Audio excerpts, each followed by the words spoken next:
Saya kira kalau korupsi ini dibiarkan, maka Indonesia itu 2050 atau 2045 itu pertama hilang dari peta bumi. Yang kedua, kalau tidak hilang dari peta bumi menjadi beberapa negara baru. Kalau tidak beberapa negara baru, ketiga menjadi jajahan dari satu superpower atau dua superpower. Karena korupsi merajalela. Karena itu satu-satunya cara adalah korupsi diberantas dan kemudian untuk itu selamatkan KPK.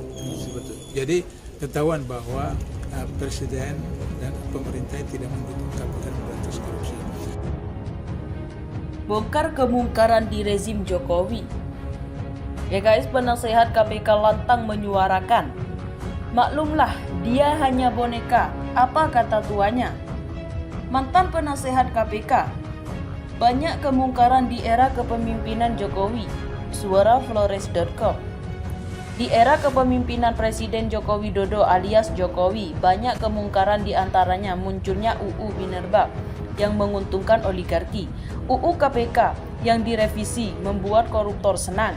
Fakta di lapangan, banyak terjadi kemungkaran karena kepemimpinan Pak Jokowi. Ada UU Minerba, menguntungkan oligarki dan merugikan rakyat jelata, kata mantan penasehat Komisi Pemberantasan Korupsi alias KPK, Abdullah. Dan artikel berjudul Pak Jokowi Carilah Lailatul Qadar. Kata Abdullah, kemungkaran di era Jokowi melihat UU KPK di amandemen yang mengakibatkan korupsi semakin marak karena lembaga anti rasuah ini sudah dilaputasi.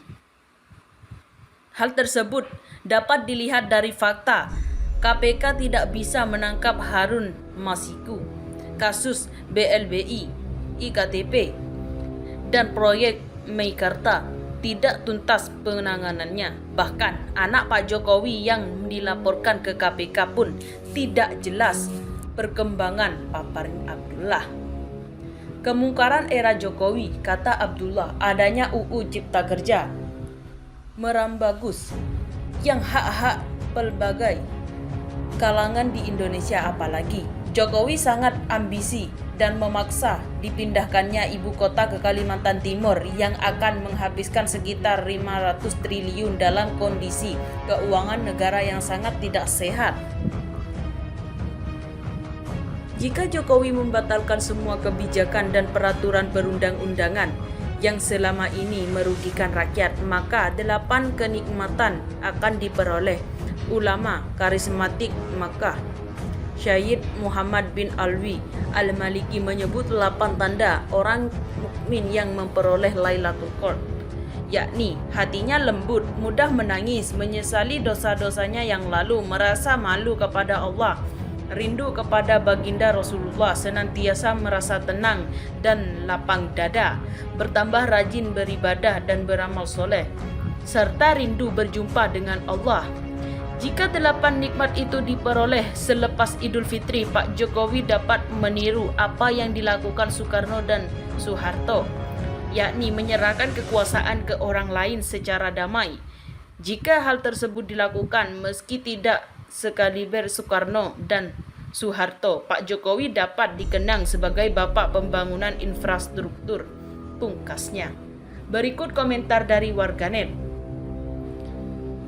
Orang lingkaran istana aja bilang presiden lagi rusak di berbagai sektor. Gua jadi heran kok bisa masih ada orang yang percaya kalau negara kita baik-baik saja. Saya ulang-ulang, Prof Improv bilang gak bisa sekarang. Itu artinya dia sangat kecewa dengan kepemimpinan Jokowi, ujar Rila. Kalau dari potongan video ini, wah berbahaya sekali pertanyaannya. Seorang Menko Polhukam seperti mengundang suatu kudeta, ujar hamba Allah.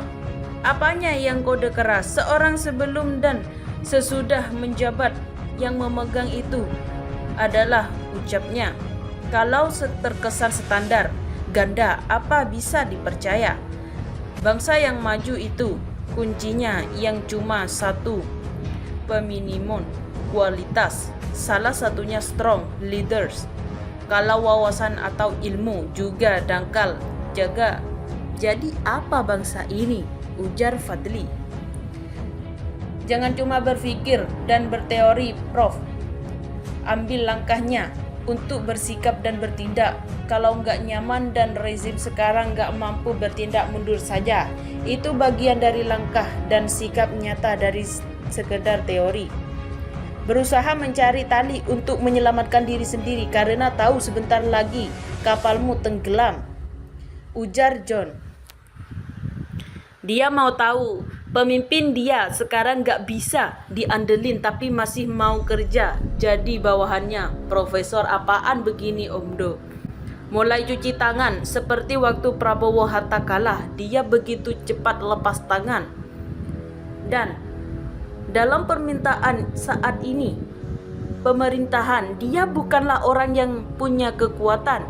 Jadi ya pemerintahan nantinya tak perlu rekrut beliau karena tidak mempunyai kekuatan untuk menjalankan tugasnya, ujar Ojan. Terima kasih telah kunjungi channel ini, hanyalah sebatas menginformasikan, Andalah yang memutuskan.